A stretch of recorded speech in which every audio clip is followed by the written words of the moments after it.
Hey guys, welcome to the assembly today. This is still weird for me to not be able to see you. I'm picturing like you sixth graders right over there and the 12th graders over there trying to like act like they're paying attention at the end of the day. And so I'm, I'm imagining talking to you guys. Hopefully this will, encourage some of you. Um, I wanted to talk to you a little bit today about going back to the big story. That was our theme of the day, or of the year. And that story of the Bible that we thought would look different by this point in the year, honestly. The story of the Bible begins, like you've heard over and over, with God wanting a relationship with us, with God making a place for us, making us in His image to carry on His work of creating and making things beautiful and caring for things in a place that was beautiful with people who loved each other. And our earliest ancestors broke it, and we have all broken it. And then the story's been one of God trying to show Himself and show that the lie that our ancestors and we also believe too often, that God doesn't really want what's good for us, that's really a lie. So God chose a people to show His love to and say, look, I'm going to take care of you. You're going to know me in a special way, and this can be amazing. Those people failed and failed and failed, and He sent prophets and priests and kings, and finally God became a human. God became part of creation and lived a perfect life and died and rose again. And you know that story. That's where we've been. But the crescendo of this story, as it just builds and builds in the book of Acts, is that God sends His Spirit to be with us and sort of says, okay, guys, your turn. Show me. Keep this going. And God's people went out around the world showing a new way of living and a new way of caring for people and giving sacrificially. And, well, today, this weird movement that began by people believing that a dead man came to life again is over 1 billion people in the world. It's building toward a restoration. And there's a end to the story coming in a few weeks, sort of. And as we look ahead, I want to talk a little about what that means for us right now in quarantine. Because really, the story does not look the way we thought it would. I mean, we've been reading these verses in Isaiah chapter 35. So I want to go back to Isaiah 35 and talk about this for a minute and how it relates to us right now and to the big story of the Bible. I mean, Isaiah 35 is just such amazing promises. It says, the wilderness and the dry land shall be glad. The desert shall rejoice and blossom like a crocus. It shall blossom abundantly and rejoice with joy and singing. Strengthen the weak hands and make firm the feeble knees. Say to those who have an anxious heart, be strong, fear not. Behold, your God will come with a vengeance, and with recompense of God He will come and save you. Then the eyes of the blind shall be opened, and the ears of the deaf unstopped. Then shall the lame man leap like a deer, and the tongue of the mute will sing for joy. For waters will break forth in the desert, and in the wilderness, and streams in the desert. And the burning sand shall become a pool. The thirsty ground, springs of water. A highway shall be there, and it shall be called the way of holiness. The unclean shall not pass over it. It shall belong to those who walk on the way.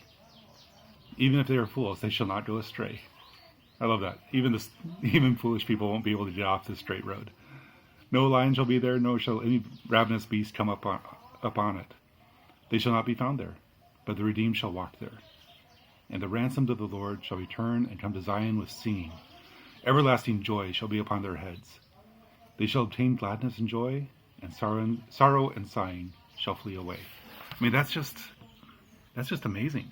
And that speaks to so much of what we want: the restoration of creation, the end of destroyed environments, the people coming together without fear of each other, and moving along toward a goal together. Those things sound so good, and honestly, we thought it would feel more like that by this point in the year at Hope Academy. And now we're staying at home, not knowing if we can come back together, and And that's part of the reason I love these old Bible stories. You turn the page in Isaiah, or turn to the next chapter, chapter 36, and imagine what Isaiah's readers would have felt like reading that promise. There's going to be a restoration. It's going to be so cool. And then the next chapter says, in the 14th year, the next verse, in the 14th year of King Hezekiah, Sennacherib, king of Assyria, came up against all the fortified cities of Judah and took them. This king of this growing empire, at the time Isaiah was writing this, was taking over the world. I mean, he was just going country to country with the biggest army ever assembled and the people of Israel and all their fortified cities, the cities that were the strongest and had walls around them and had soldiers, they were all under lockdown. I mean, they just were surrounded. This giant army came and surrounded Jerusalem and surrounded the temple of God and just sat there saying, "No one, if you come out, we'll kill you. Surrender or starve to death." And the story's really, really interesting. They started using the psychological warfare type stuff. Rabshakeh, the messenger of the army, comes up to the wall of Jerusalem and basically starts yelling out trash talk, saying, "You guys, just go ahead and surrender. If you don't, you're going to be," now this is seriously, it's in the Bible, "you're going to be eating your own dung and drinking your own urine before this is done. There is no way out of this. You die a long, painful death of starvation, or you just give up." And then he goes on and says, don't think your God's going to save you. All these other gods of all these other nations didn't save them. I have all their idols right here. I captured them. Everybody's bowing. This is inevitable. I am inevitable. You got to surrender. And he says, the people on the soldiers on Jerusalem yell back saying, "Hey, can you not speak in the local language? Just use the trade language, like, speak in Russian, not Kyrgyz. Just, these guys all the people are going to understand you. And we'll just take your message, but don't let everyone hear you." And Rabshakeh just keeps going and keeps pouring on and saying, just like, you think you can fight? I'll give you horses for 2,000 men if you have 2,000 men who can ride them. I'm so convinced that you have no way out. Just give up. You have no hope. That your life's over. Your dreams are gone. Give up.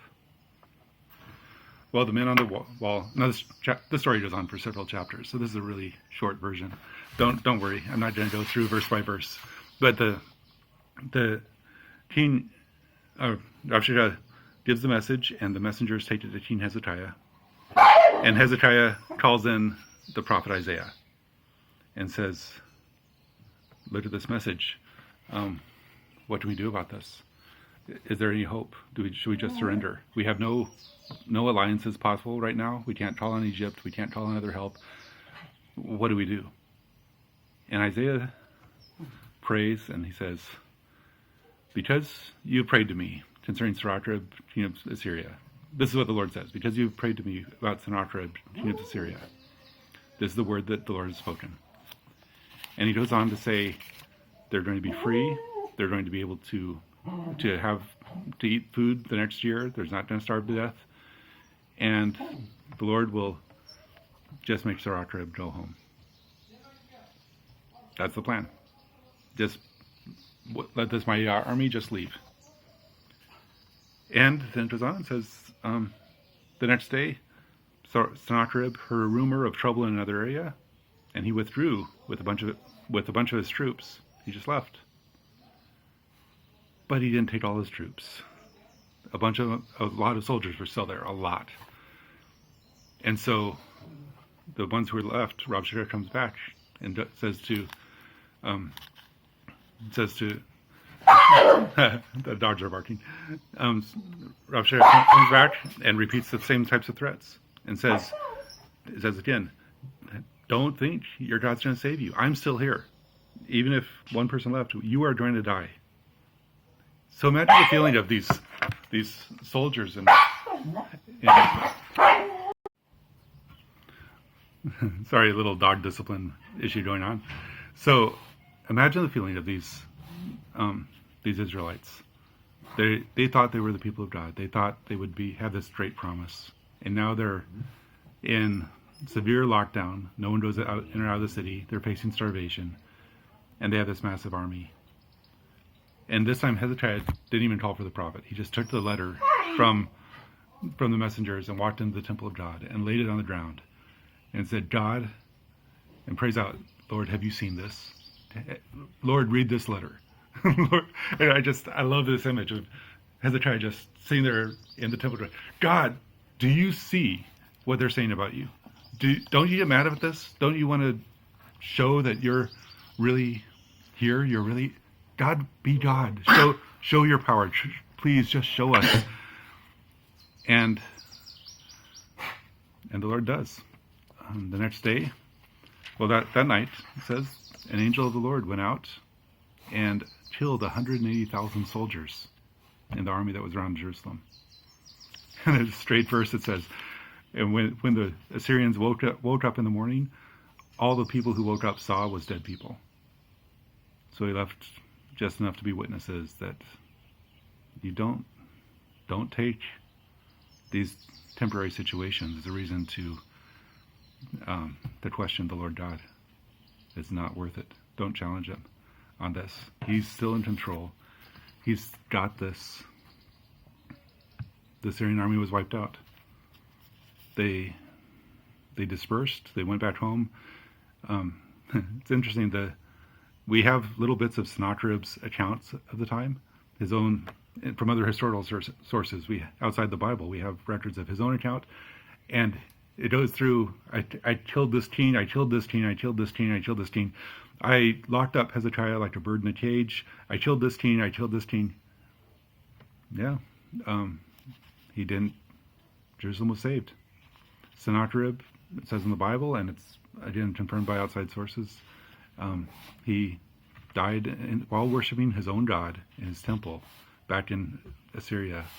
His own sons killed him. And so, how does this super bloody story affect us right now? I think at minimum it means we have a God who will keep his promises, even though it doesn't look like it sometimes. Like don't build your whole concept of who God is based on what you see with your own eyes at a certain time. God's in that situation, but that's not all of him. He's been from everlasting to everlasting. And his plan will stand for you, for your family, for your next year's courses, for the end of this year, all the things that you had planned. We don't know how that's going to turn out. But the big message of the Bible is that God doesn't lose.